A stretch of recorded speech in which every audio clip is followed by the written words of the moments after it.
Adelante. Aló. Muy buenos días, señor Jorge. Buenos días. At Radio Poderosa, Miami's only independently owned Cuban-American station, the phone lines are lighting up.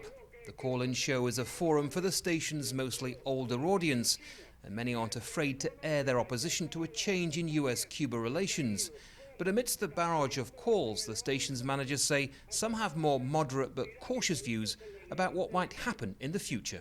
Perhaps the only positive thing that might come out of this is that the mantra of the Cuban government that the U.S. embargo is the reason for all their problems, that whole line of reasoning hopefully might fall apart in their face. South Florida's business community is also looking to the future. Trade and an end to the US embargo is more realistic now than in the past 50 years. But excitement is tempered by the realization that an end to the embargo will need congressional approval, a move not likely to happen overnight. There's good reason this change in relations is being referred to as a thaw.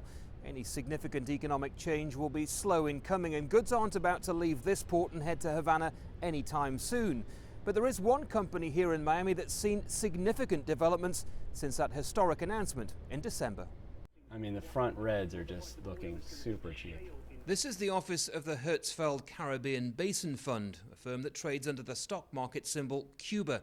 For years they've been investing in companies that could benefit from better relations with Cuba, and since December shares have risen dramatically. I remember the movie Jaws, and the actor sees the shark for the first time coming out of the water, and he said, "We're going to need a bigger boat." And that's exactly how I felt. We're going to need a larger fund.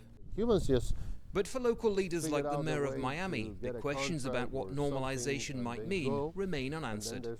I feel bad as an American, and I feel worse as a Cuban American because, the United States is the leading country in human rights and fight for democracy, and yet we're not demanding anything from Cuba.